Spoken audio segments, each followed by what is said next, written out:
Bonjour à tous, je suis l'abbé Damien Dutertre et je vais parler aujourd'hui des rubriques de Pie XII, de la Semaine Sainte, la nouvelle Semaine Sainte en particulier, disons sous un des aspects de la question. C'est-à-dire que mon intention ici n'est pas de présenter un exposé détaillé des réformes en question, mais plutôt de répondre à une problématique, à savoir, faut-il aujourd'hui, en 2026, oui ou non, suivre ces rubriques qui ont été données par le pape Pie XII, ou bien faut-il passer outre? Et dans ce cas-là, quelle rubrique doit-on suivre? Donc je vais essayer d'expliquer un peu les principes en jeu, puisque c'est une question un peu compliquée, d'ailleurs, qui divise, au moins dans une certaine mesure, même le clergé et les fidèles non unacum, c'est-à-dire ceux qui font le constat que les papes de Vatican II ne peuvent pas avoir l'autorité de notre Seigneur Jésus-Christ.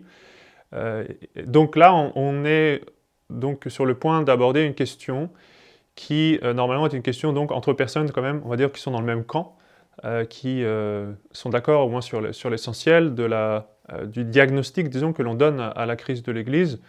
Donc là, c'est une question pratique, à savoir la question de la liturgie. Du coup, c'est une question qui, par certains côtés, est débattue de fait, c'est-à-dire tout le monde n'est pas forcément d'accord. D'un autre côté, je pense, est moins polémique, puisque, encore une fois, normalement, on présume là être en présence disons, de contradicteurs qui sont de bonne intention. Donc même parmi, disons, parfois nos amis ou de bons fidèles, eh bien, cette question-là, parfois, rencontre des difficultés.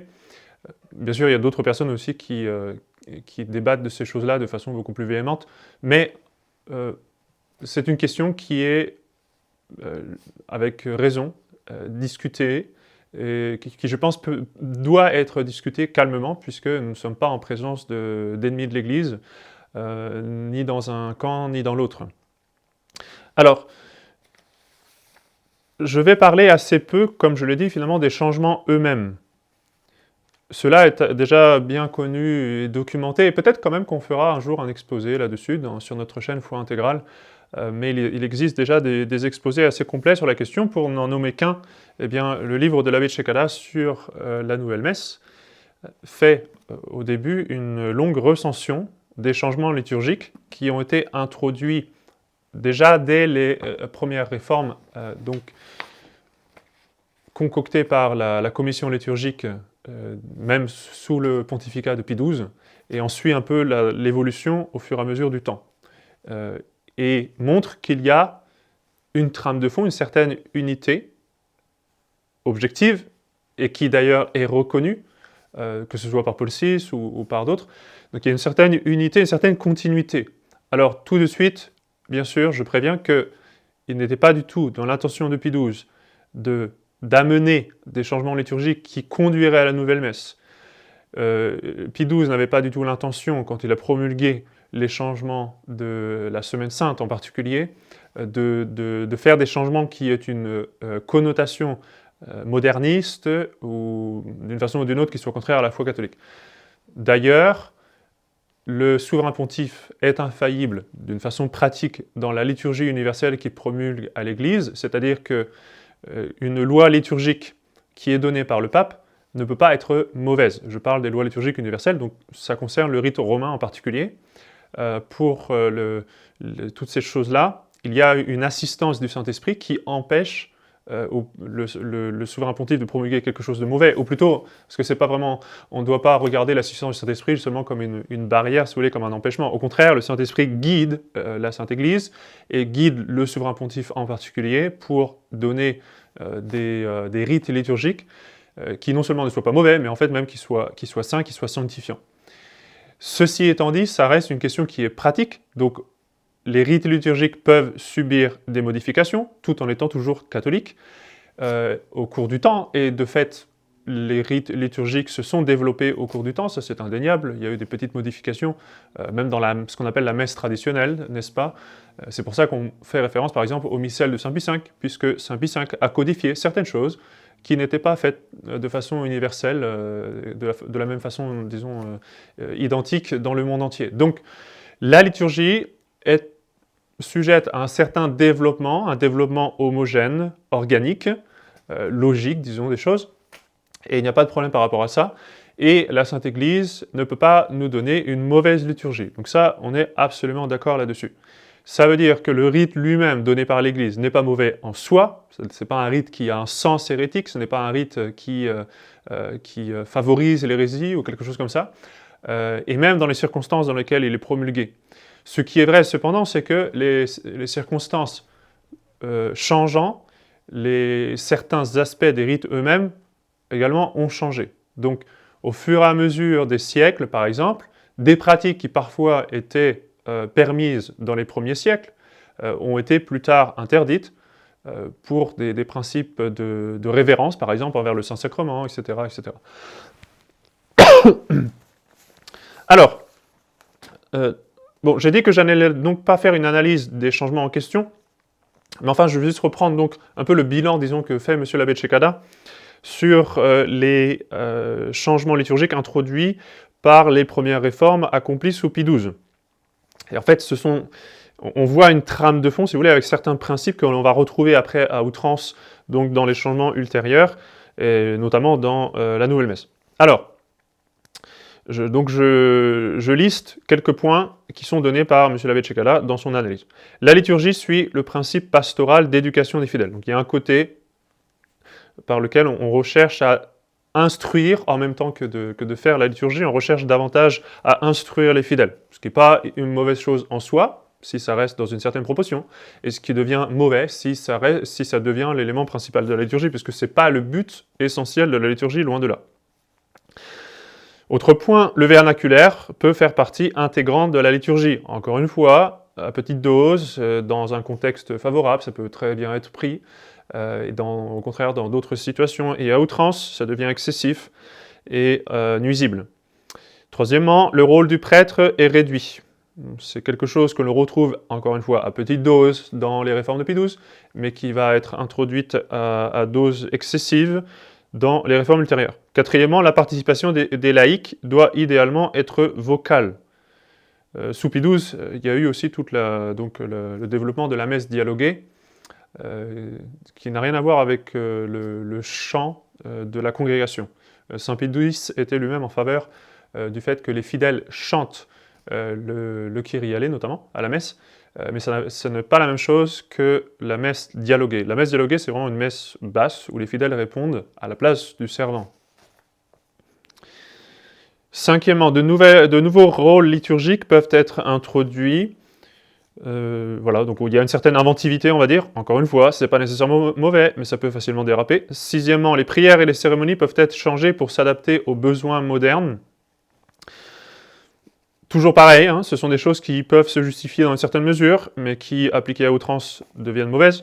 Septièmement, les répétitions inutiles doivent être éliminées. Donc il y a une simplification, mais qui en fait amène à une perte de tradition dans bien des cas.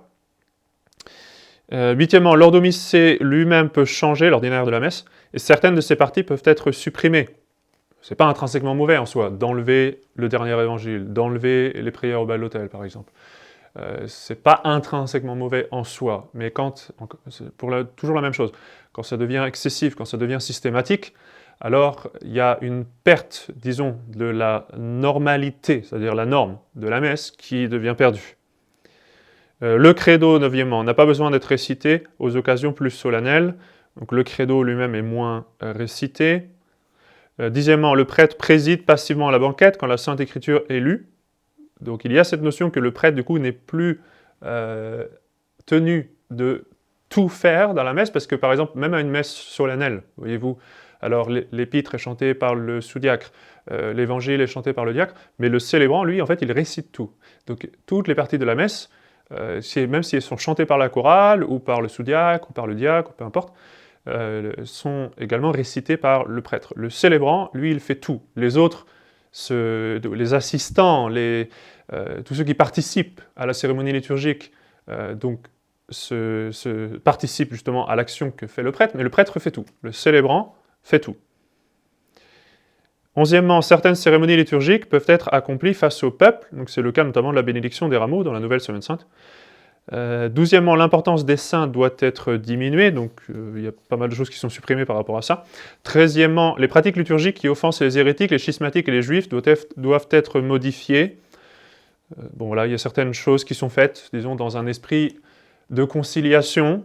Encore une fois, c'est pas nécessairement mauvais à petite dose, si c'est dans une bonne intention et que c'est effectivement justifié. Mais encore faut-il que ce soit justifié et que ça reste... voilà, que ça ne prenne pas des proportions exagérées. Quatorzièmement, les expressions liturgiques de révérence pour le Saint-Sacrement peuvent être simplifiées ou réduites. C'est vrai notamment de la veille d'adoration, disons, le tour de rôle que l'on se donnait autrefois pour adorer le Saint-Sacrement, depuis le jeudi saint jusqu'au vendredi saint, avec un reposoir paré vraiment de façon magnifique, alors ça a été grandement réduit. Au moins si on est fidèle à la lettre des rubriques de Pie XII, alors ça reste un reposoir qui doit être assez sobre finalement, et je crois que l'adoration se termine à minuit, si je ne me trompe pas. Donc c'est vrai que toute cette idée du culte extraordinaire que l'on donnait à notre Seigneur dans cette sainte nuit de la Passion a été supprimée. Donc évidemment la difficulté c'est que tout ça ce sont des choses pratiques. Donc ce n'est pas un changement pratique qui va nécessairement, amener une mauvaise doctrine. Donc c'est pour ça que dans la liturgie, le contexte aussi devient très important, parce que un changement peut être justifié pour une bonne raison ou pour une mauvaise raison. Et finalement, le contexte et le sens que l'on donne à un changement justifie ou non le changement en question. Donc la législation liturgique des années 1950, nous dit l'abbé Cekada, a introduit ces changements ici et là de façon limitée. Pris individuellement, aucun d'eux n'était mauvais en soi. Mais 50 ans plus tard, nous voyons bien que ces principes et ces précédents ont été, de fait, le premier pas vers la destruction finale de la messe. Ceux qui ont fait la réforme liturgique ensuite, qui ont abouti jusqu'à la nouvelle messe, se sont servis de ces quelques changements-là qui avaient déjà été faits, donc dans la Semaine Sainte en particulier, la nouvelle Semaine Sainte de Pie XII, pour justifier des changements ultérieurs beaucoup plus drastiques, et cette fois-ci avec une mentalité réellement hérétique, ou au moins favorisant l'hérésie. Donc, ce n'était pas dans l'intention de Pie XII, bien sûr, les rites de Pie XII ne sont pas intrinsèquement mauvais, mais le fait est qu'il s'est passé quelque chose après, à savoir, ces changements, déjà, ont été faits par les personnes qui vont nous amener la nouvelle messe après, notamment Bonini, et en plus de cela, certains éléments de ces changements, justement, vont être utilisés comme fondation, on va dire, pour justifier tout ce qui va se passer après. Donc ça, c'est un fait objectif. Ça ne répond pas encore à la question de savoir, bon, mais est-ce que quand même il faut suivre Pie XII ou pas? C'est un fait objectif qui est indéniable.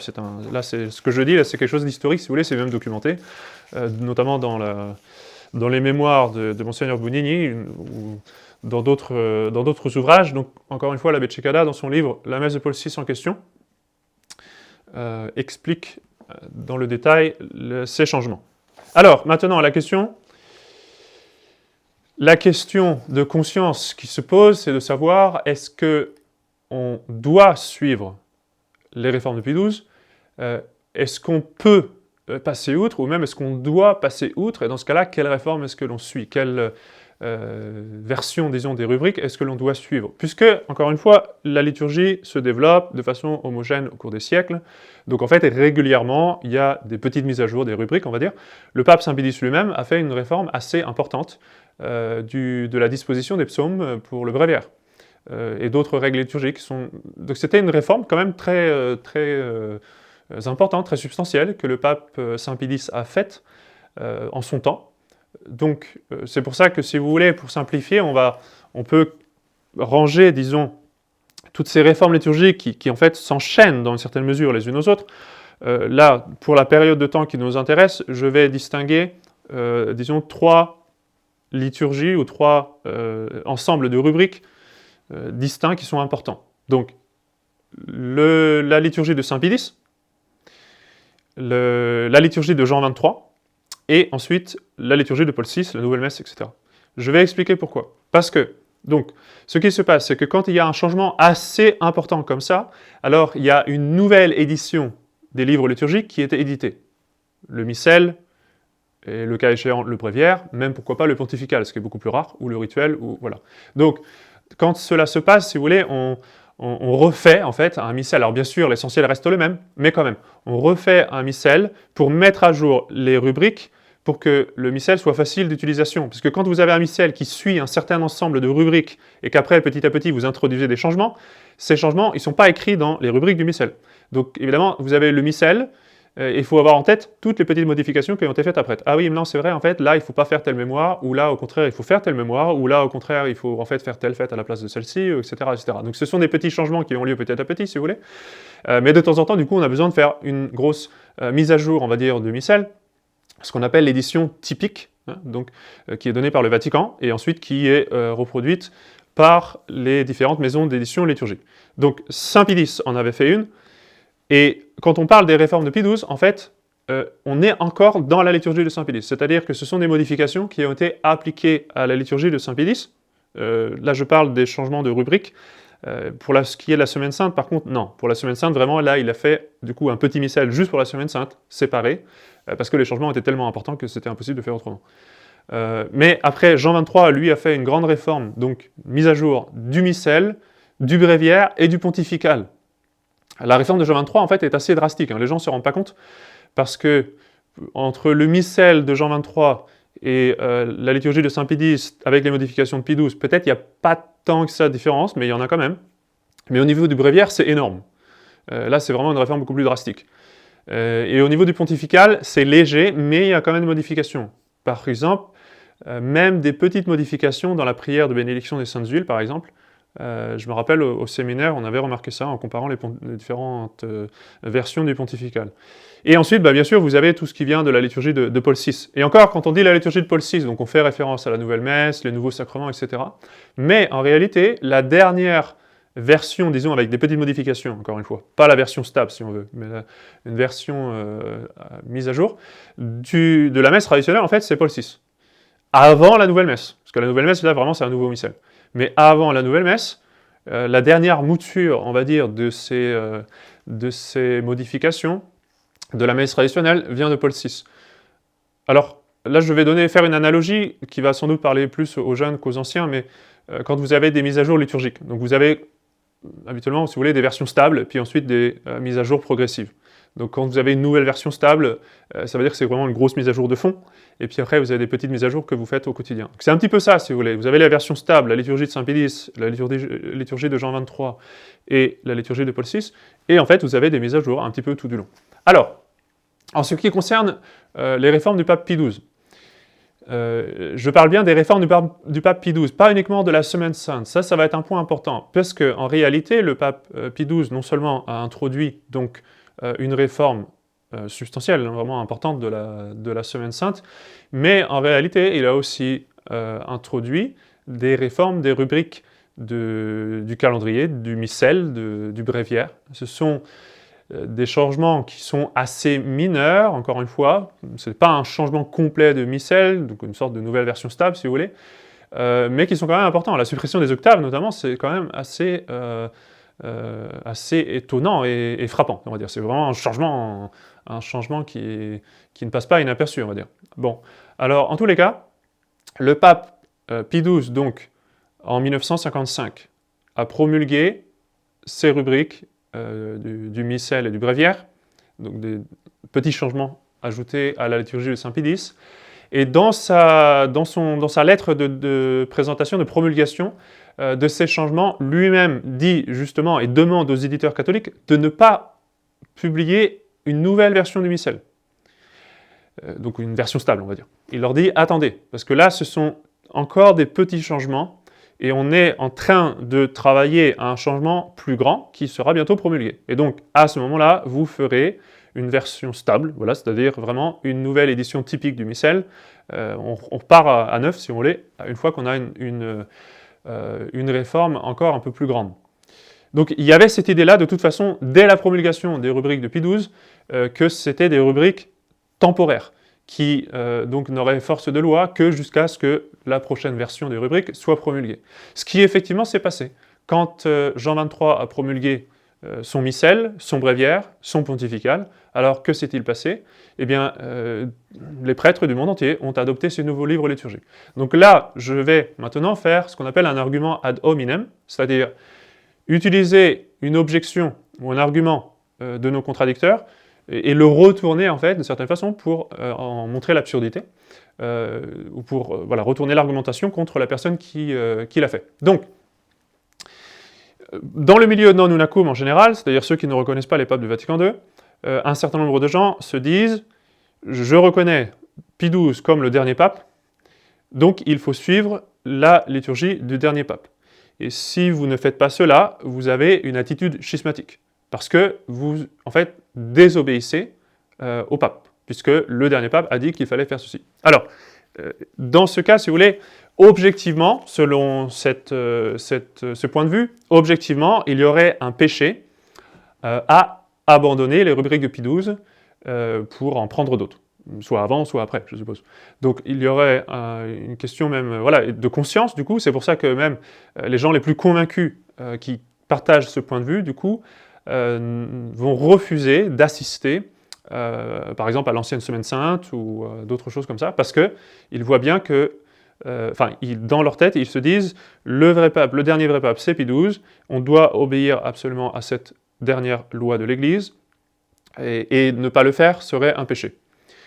Alors là, je vais reprendre cet argument et le retourner en disant, écoutez, si cela est vrai, alors il y a un problème théologique insoluble, parce que c'est un fait historique absolument indéniable que l'Église universelle, dans son ensemble, tous les prêtres, tous les évêques, tous les fidèles, ont de fait abandonné les rubriques de Pie XII et ont suivi les rubriques de Jean XXIII. Ça, c'est un fait historique. Même si l'on pense que Jean XXIII n'est pas pape, etc., etc., on ne peut pas nier ça.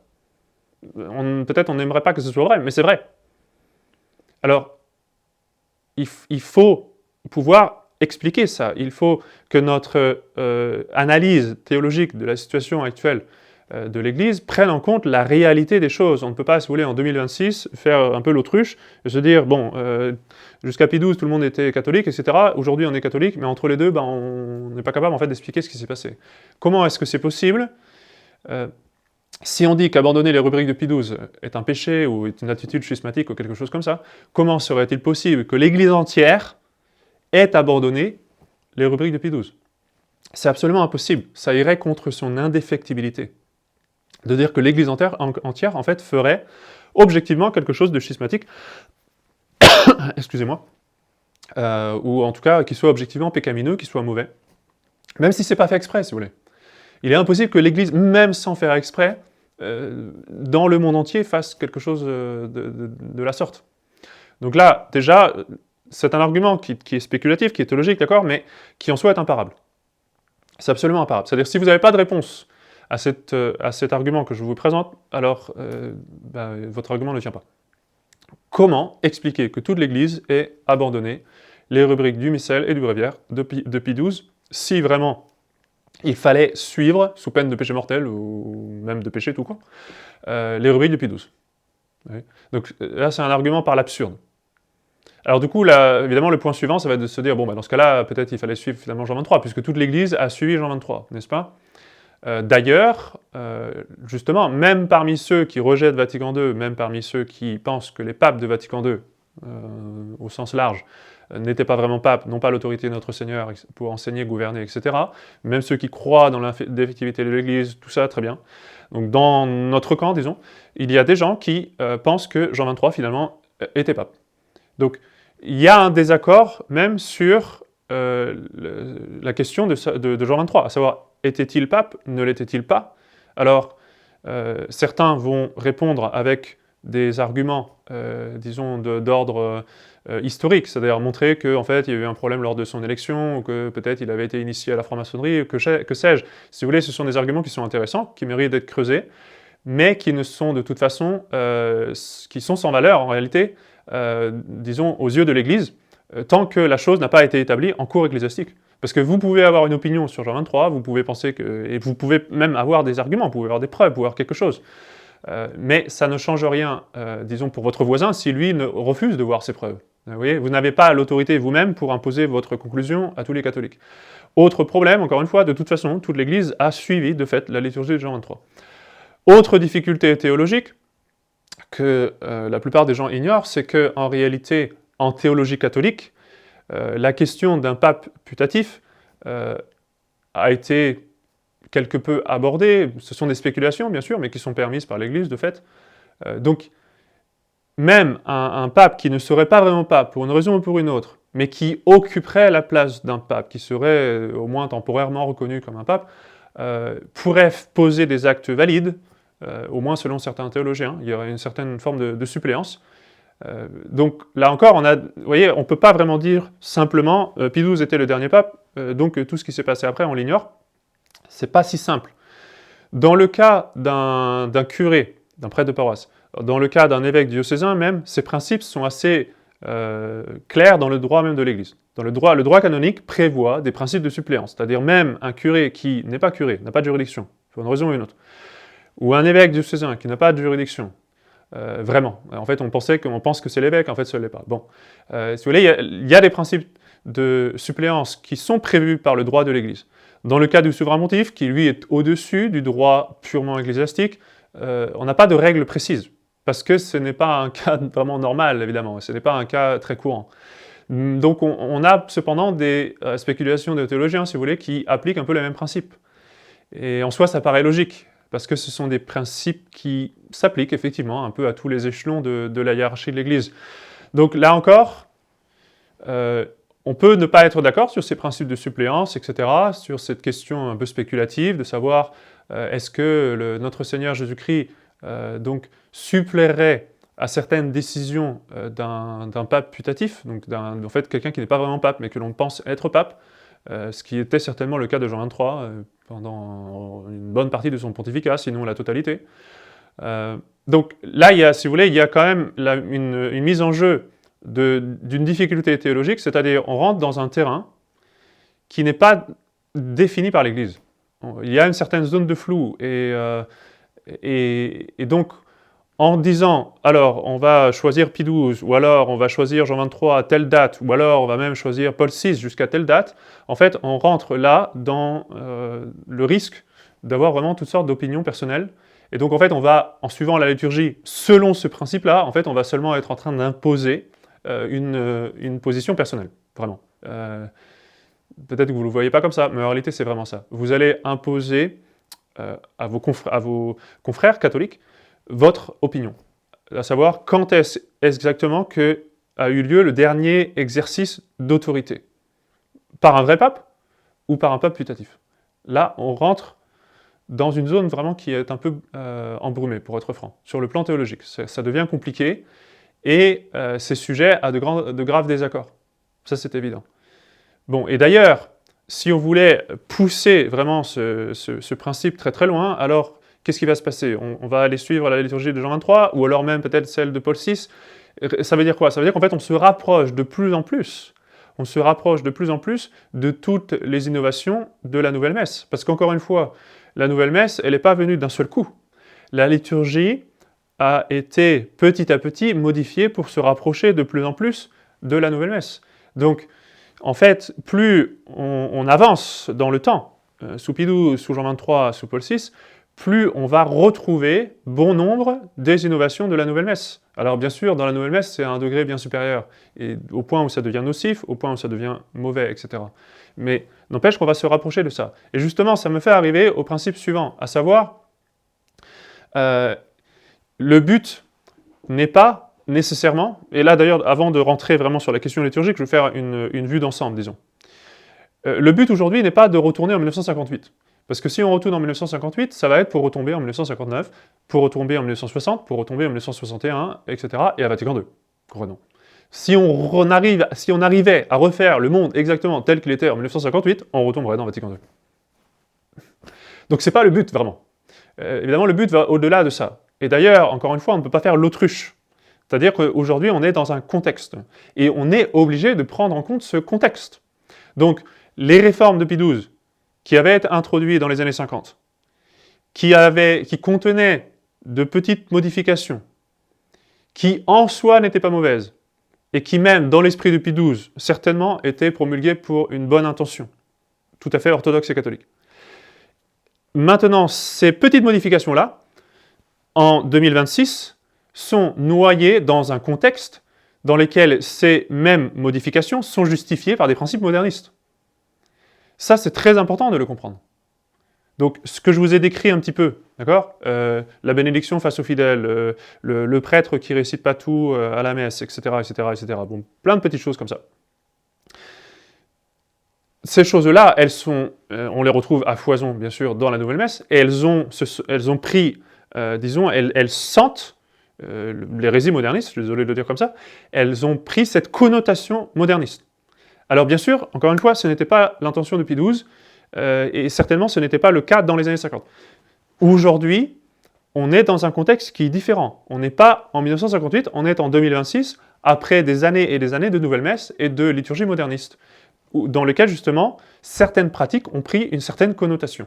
Donc ça c'est très important parce que, en fait, si on veut juste dire, ben, en fait non, il faut faire comme Pie XII, sinon vous êtes désobéissant, c'est un peu faire l'autruche à mon sens. Et je comparerais ça, si vous voulez, si vous me permettez cette analogie, disons l'histoire d'une mère de famille qui dit à ses enfants de laisser la fenêtre ouverte pour que le linge qui est étendu sur un étendoir devant la fenêtre puisse sécher. C'est le but. Il fait beau dehors, il y a un beau soleil, la fenêtre est ouverte.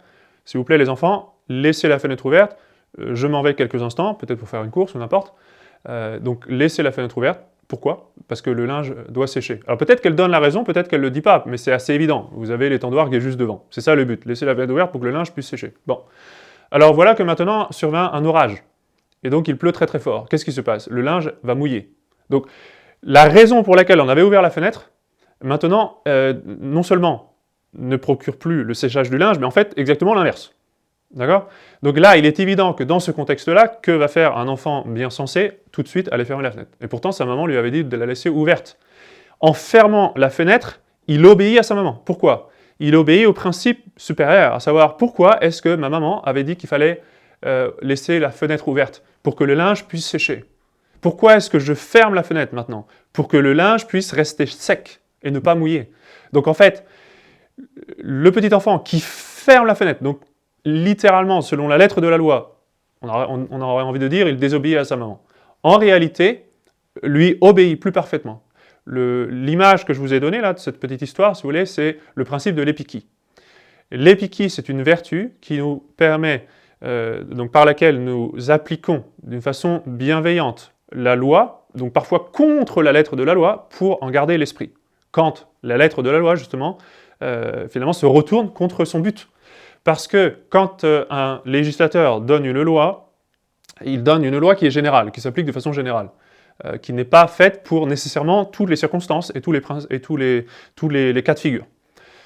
Donc, et heureusement, parce que sinon les lois deviendraient interminables. S'il fallait à chaque fois détailler, bon, imaginez la mère de famille qui dit, bon, vous laissez la fenêtre ouverte, sauf, alors là l'objet de faire une liste exhaustive de toutes les possibilités pour lesquelles les enfants doivent fermer la fenêtre, on s'en sort plus, évidemment. Donc, elle se contente de dire « laissez la fenêtre ouverte parce que je veux que le linge sèche ». C'est suffisant. Les enfants comprennent, du coup, que obéir à maman, maintenant, ça veut dire fermer la fenêtre parce qu'il y a un orage et la pluie tombe très fort et est en train de mouiller le linge. Donc, vous voyez que, parfois, faire littéralement l'opposé de ce qui a été commandé, en fait, est de l'obéissance. Vous voyez ? Donc, dans cette question de la liturgie et des rubriques, qu'il faut suivre. Quand quelqu'un se contente de dire « vous êtes désobéissant », moi j'ai envie de dire, c'est un petit peu comme là, la petite fille, imaginez une petite fille qui dirait à son grand frère « tu désobéis à maman parce que tu es en train de fermer la fenêtre, elle avait dit qu'il fallait laisser la fenêtre ouverte ». Dans le sens où, regardez le contexte qui a changé. Ne m'accusez pas de désobéissance en 2026 pour un ordre qui a été donné dans les années 50. En 1955, évidemment que nous aurions suivi les rubriques de Pie XII. Il n'y a pas le choix. Et tout le monde le faisait. Et c'est normal. On avait un pape régnant qui nous donnait un ordre très clair. Et dans les circonstances dans lesquelles il a été donné, il n'y avait absolument aucune raison de chercher, disons, à faire le contraire de ce qui avait été dit. Les choses vont de soi. Nous ne sommes pas en 1955. Le contexte a changé. Et c'est évident, si vous voulez, quand on voit les changements liturgiques donc, qui ont été introduits, encore une fois, je ne vais pas les passer en revue, mais vous êtes invités, je le rappelle pour la 3e fois, à lire ce livre de l'abbé Cekada, ou d'autres livres, il existe d'autres ouvrages, d'autres articles. En tous les cas, avec, si vous voulez, le recul et ce qui s'est passé après, pour moi, c'est évident, comme il était pour le petit garçon là, qui a fermé la fenêtre, il est évident qu'aujourd'hui, s'il y avait un pape Mais il reviendra à la liturgie traditionnelle. Aucun doute là-dessus. Aucun doute là-dessus. Parce que c'est tellement clair que ces choses-là, que ces changements-là ont pris une mauvaise connotation. Je pense que parfois les gens ne se rendent pas compte, c'est sans doute involontaire, mais il y a une sorte de, je pense, on n'a pas assez de haine de l'erreur, pas assez de haine de l'hérésie, pas assez de haine du modernisme. Moi, je déteste tout ce qui se rapproche du modernisme, tout ce qui même ressemble un peu au modernisme. Et l'Église a cette mentalité-là. Quand quelque chose qui pourtant était tout à fait légitime et tout à fait bien justifié, acquiert une mauvaise connotation, l'Église tout de suite change ce qu'il faut, s'il le faut, pour fuir cette mauvaise connotation. Hein, donc, et pour contredire l'hérésie. L'Église a toujours fait ça. Quand la réforme protestante a eu lieu, l'Église a fait le contraire de ce que faisaient les protestants. Si vous voulez. C'est l'attitude constante de l'Église que d'opposer l'hérésie en affirmant, et parfois en affirmant doublement, on va dire, la vérité catholique.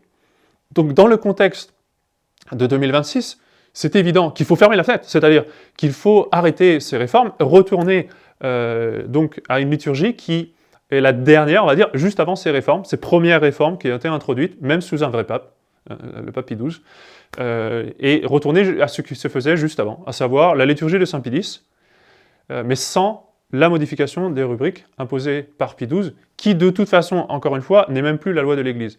Parce que donc, les gens s'imaginent faussement qu'il y aurait une sorte de continuité, c'est-à-dire qu'en fait, depuis Pie XII, eh bien, les rubriques de Pie XII ont toujours été observées, et il y a toujours eu des prêtres qui ont observé les rubriques de Pie XII. C'est faux. Les prêtres aujourd'hui qui suivent la liturgie de Pie XII ont fait eux-mêmes un pas en arrière. Ils ont eux-mêmes, d'une certaine façon, innové. Ils sont retournés à quelque chose qui ne se faisait plus. Donc, c'est un faux principe. Et ça, c'est important de le comprendre. Alors, j'espère avoir expliqué de la façon la plus simple possible les problèmes en jeu. Alors, je vais maintenant résumer et conclure. Donc, il ne faut pas s'imaginer que depuis Pie XII, la liturgie et les rubriques de Pie XII ont été observées de façon continuelle. En réalité, c'est un fait historique, l'Église universelle a abandonné les rubriques de Pie XII, le bréviaire et le missel de Pie XII, pour adopter celui de Jean XXIII.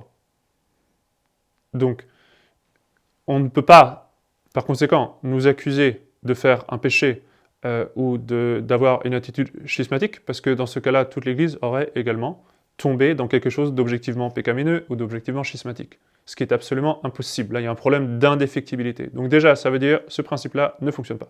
C'est-à-dire l'idée de se dire le pape Pie XII était le dernier pape, il faut suivre Pie XII.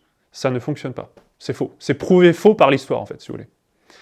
Deuxièmement, il y a une difficulté théologique, à savoir exactement à quelle date s'est exercé le dernier acte d'autorité en la matière. Parce qu'il y a plusieurs considérations en jeu, à savoir qui était le dernier pape. Est-ce que c'était Pie XII? Est-ce que c'était Jean XXIII? Est-ce que c'était Paul VI? Là-dessus, tout le monde n'est pas d'accord. Et ensuite, même en supposant que ce soit Pie XII, ce que je partage, il y a quand même des principes ensuite de suppléance pour un pape putatif. Et ça, ce sont des principes que l'on retrouve en théologie. Et là encore, c'est indéniable, si vous voulez. Donc, et on rentre après dans une question un peu ardue, difficile, et qui va donc donner lieu évidemment à beaucoup de controverses et de divisions et de désaccords. Donc là, ça veut dire que si on suit ce principe-là d'essayer de trouver le dernier acte autoritaire, disons, d'une part, on va avoir un problème, à savoir, ça va être difficile à déterminer, pour être franc, parce qu'on s'approche de façon de plus en plus évidente à la nouvelle messe, mais de façon quand même qui est continuelle finalement. Donc ça suit une certaine progression. Donc déjà, déterminer la date exacte, ça va être compliqué. Ensuite de ça, ça veut dire que le prêtre, par exemple, qui suivrait ce principe-là, va être en train d'imposer sa propre opinion, on va dire, à tout le monde. Et puis après, il y a tout le principe qui est beaucoup plus important encore, de ce dont je l'ai expliqué en vous donnant l'exemple à la petite histoire avec les enfants qui ferment la fenêtre.